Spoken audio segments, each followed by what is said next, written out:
Би хотын иргэн.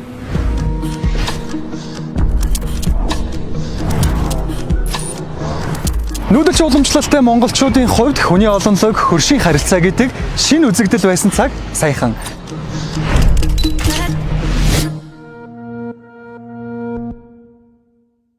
Харин одоо энэ бол улсын маань нийслэл Улаанбаатар.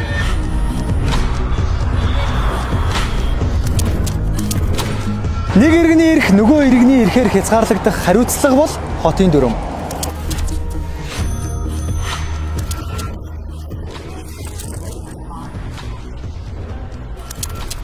Зөв бодлого, хариуцлагатай иргэн энэ бол хотын хөгжил.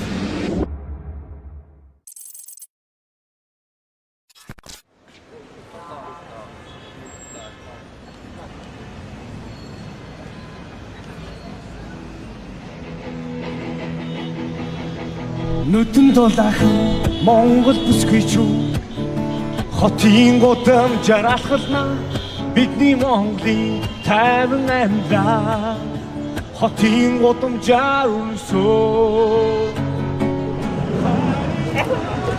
Ийм соёл, ийм стандарт Улаанбаатар хотод нэвтэрч байгаад баяртай байна. Хотынхоо хөгжил цэцэглэлтэнд хов нэмрээ оруулж өнгө төрхийг нь талархуулж байгаа залуучууд маань гоё байна.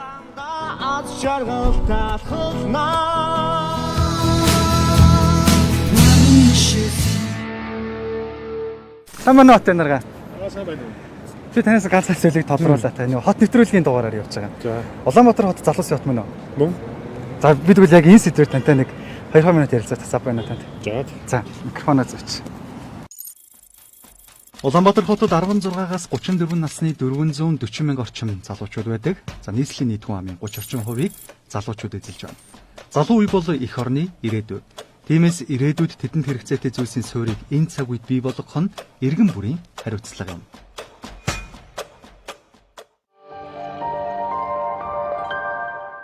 Хүнийхээ зүгээс ер нь бас яг залуучуудад хэр боломж олохыг дэмжиж гэж бодож явдаг байна. Одоо тэгээд юу штэ. Ялангуяа нэг хүний хөгжилтэй холбоотой асуудал. Өөрөө одоо шинэ удирдах байгаа ч юм уу, одоо ахалж байгаа хүмүүс тийм мандалттай байх хэрэгтэй гэж боддог. Ялангуяа өөр залуу насыг бид нар чинь бас ингээд арай дөнгөрсөн алдаа оноо ихтэй. Гэхдээ тэр ирмэлзэл, хүсэл ирмэлзэл гэж нэг зүйл байна. Зорилго өөрсдийн ирээдүйн амьдралыг босгохын төлөө сайн сайхан юмны төлөө хүн болгон зүтгэдэг. Тэгээ эннийхэн төлөө одоо бид нар бас энэ зөв талаас нь одоо тийм урамшуулт өгөх, зөв талаас нь бодлогоор дэмжих, хотын зөв соёл суралц одоо суралцахад нь туслах янз бүрийн аянуудыг зохион байгуулж хүмүүлгийн ажлууд байж гин, сайн дурын ажлууд байж гин, залуусынхаа хүчийг татах одоо жишээ бүтээн байгуулалтанд залуусынхаа одоо бас энэ хүч оролцоог татах ажил байна.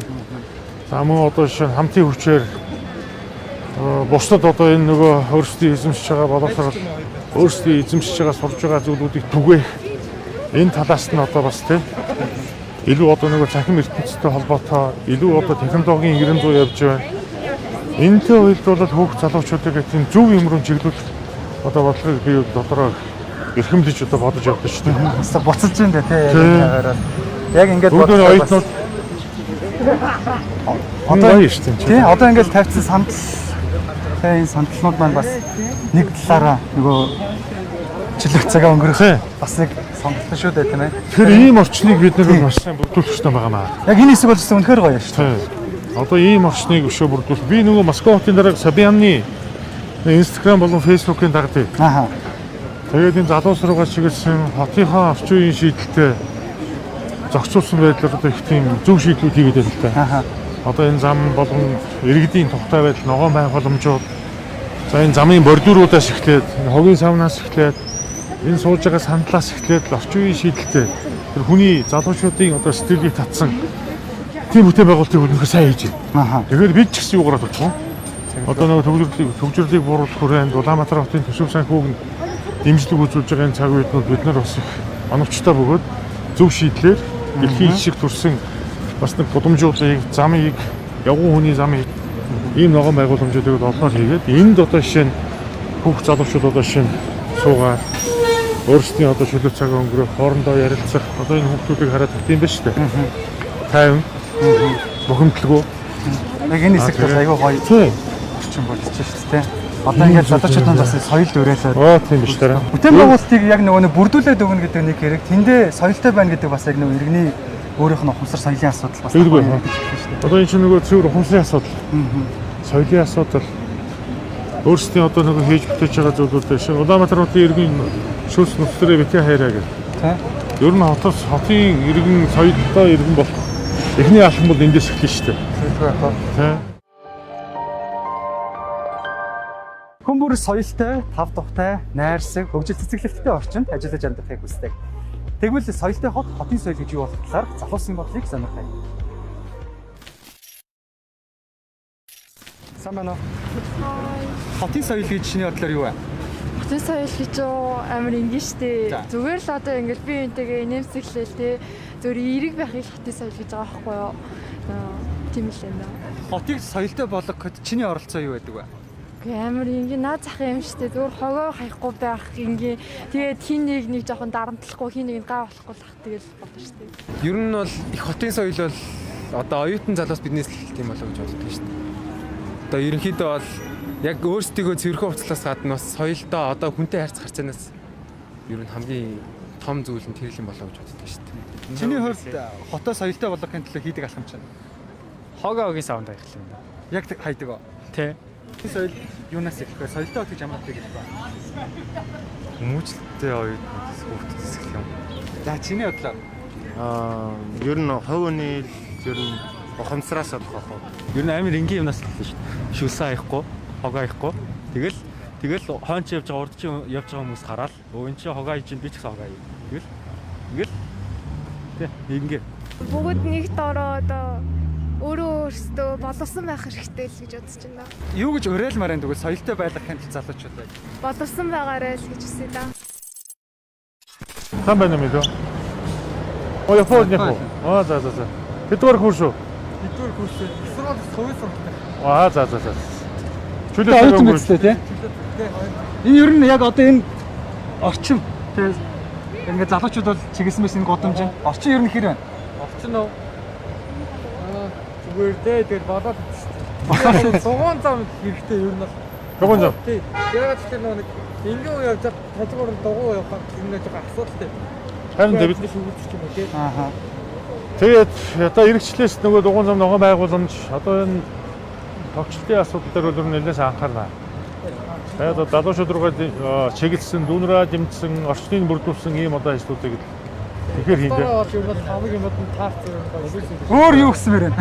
Өөр юу үсмээр байна. Өөр залуучуудад ер нь юу хэрэгтэй байна? Хотын дарагт доолцсон дээр бас. Хаттай юм уу? Юу ч юм бэ?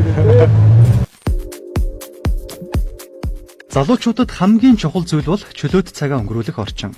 Хэдхэн жилийн өмнө үндэсний цэцэрлэгт хүрээлэн, үндэсний соёл амралтын хүрээлэн, зайсан толгой гэх мэт хэдхэн байршлуудаар хязгаарлагддаг байсан бол залуучуудын чөлөөт цагаа өнгөрөөх орчин өнөөдөр багагарч гисэн тоогоо нэмсээр байна. Дэнзон нийслэл маань 2 чиглэлийн гудамжтай боллоо. Цаашид дүүрэг тус бүрт яг ийм гудамж байгуулах чиглэлийг хотын дарга өгсөн. Нэр нь л өглөөний гудамж болохоос энд залуучууд чөлөөт цагаа өнгөрүүлж тэдэн рүү зориулсан олон үйл ажиллагаа зохион байгуулагдаж байгаа юм.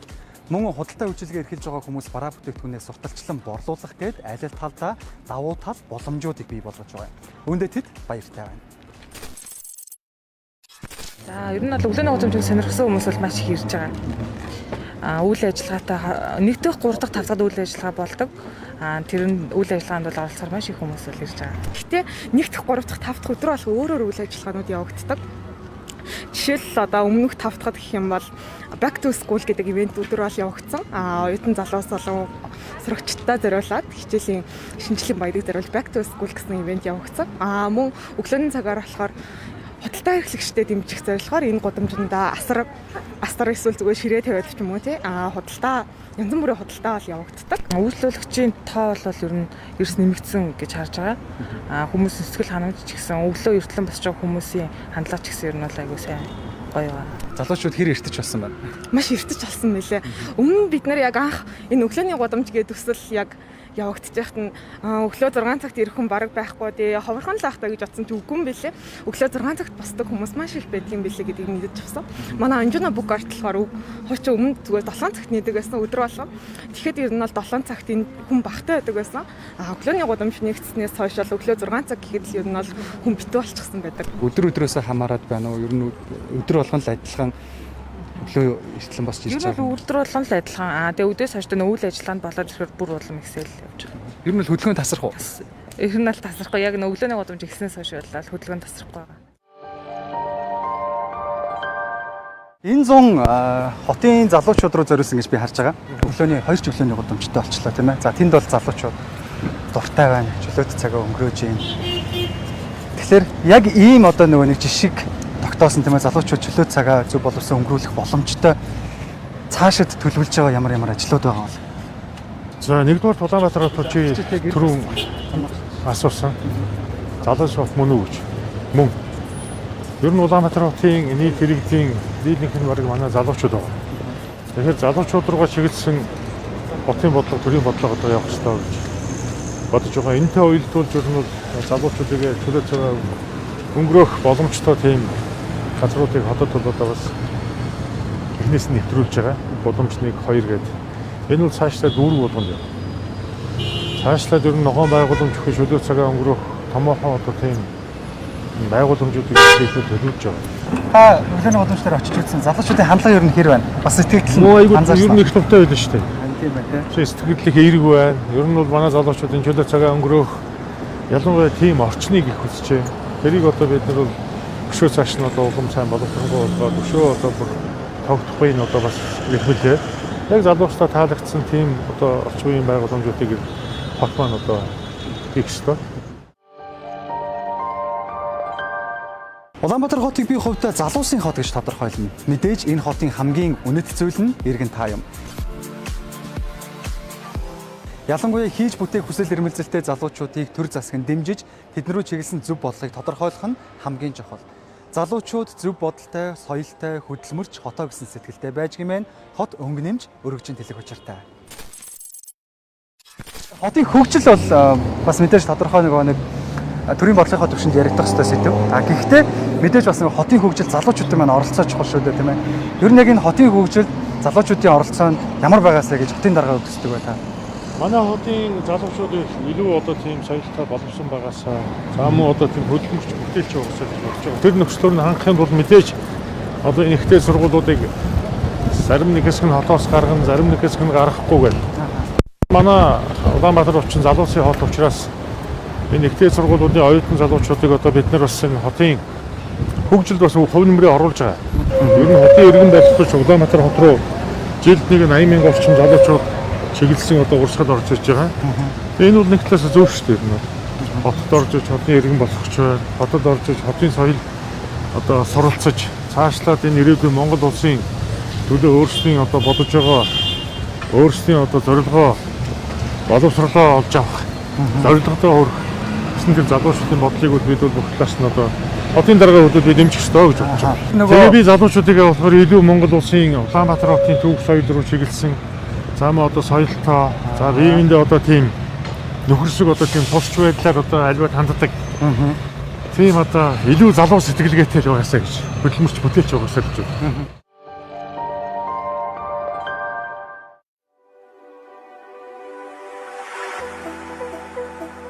Шинийг санаачилж хийж бүтэе гэсэн хүсэл эмэлзэлтэй залуус хүрээгээ тэлсээр байна. Хүн ам өсөн нэмэгдэж хот хөгжих тусам шин санаачлагтай хийх хүсэлтэй хүмүүрт боломж нэгтнэ. Нэгтсэрч байгаа. Үүний тод жишээ бол олон улсын брэндүүд Монголд салбараа нээж үнийгээ дагаад үйлчилгээний соёл нэвтэрч байгаа явдал юм.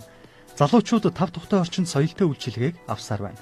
Тэгвэл хий гэсэн хүсэлтэй, сэтгэлтэй, зүтгэлтэй залуусыг хот хэрхэн дэмжих вэ? Эх жилээс шинэ хууль хэрэгжиж эхэлсэн те. За тийм мэдээж нэг хуулиар зохицуулахгүй зүйлсүүдээ дөрмээр. Тэрэн дээр л нэг соёлын асуудал ялцчих яриа. Гарцаа байхгүй орно. Мэдээж одоо жишээ нь Улаанбаатар хотын иргэдтэй холбоотой хотын одоо эрүүл ахуй шаардлага гэдэг нь өөрөө хамгийн чухал зүйл шүү дээ. Ялангуяа хотын иргэн болох гэж ирж байгаа 70,000 оюутан сурагчд байна. Мэдээж хотчих, хотын соёл суралцах хугацаа хэрэгтэй. хүн өөрөө төлөвшөх процесс гэж байна. Тэгээд тэр процессд нь одоо жишээ нь 4 жилийн ихтэй сургууль суралцаа төгссөн дараагаар нөгөө орчин үеийн шийдвэрхий одоо шинэ Улаанбаатарын соёлтой залуус, боловсролтой залуус, мэдлэгтэй залуустай бас гарна гэдэгтүүд огт хэрэгэлцэхгүй маш их ихтэй байгаа.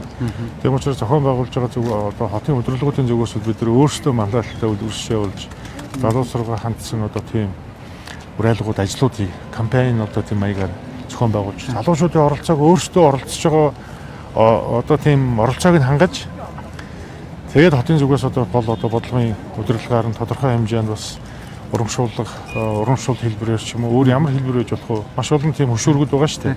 Тэр болгоныг эрэлхийлж гаргаад тэгэл залуустайгаа одоо бид хамтдаа явах тул ер нь хотын өнгө зүс хөгжил шал өөр төвшөнд байна.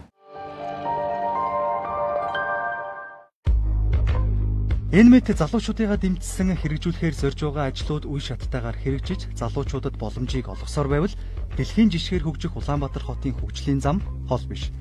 Гэхдээ хөгжилтэй, соёлтой хотын хамгийн том баялаг бол соёлтой иргэн гэдгийг мартаж болохгүй.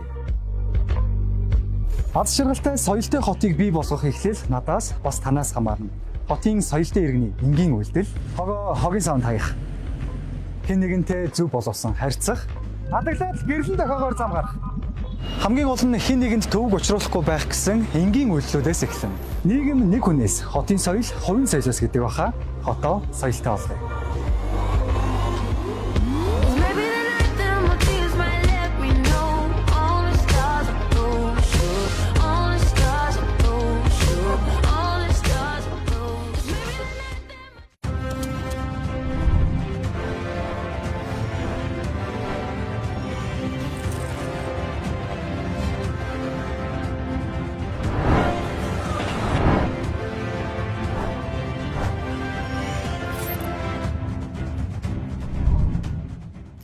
Би хотын иргэн.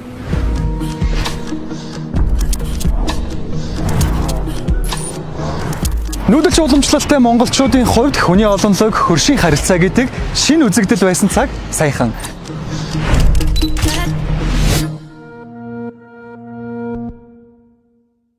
Харин одоо энэ бол улсын маань нийслэл Улаанбаатар.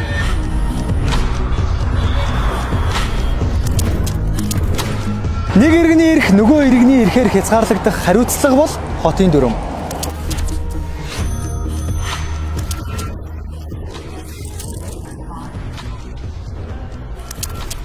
Зөв бодлого, хариуцлагатай иргэн энэ бол хотын хөгжил.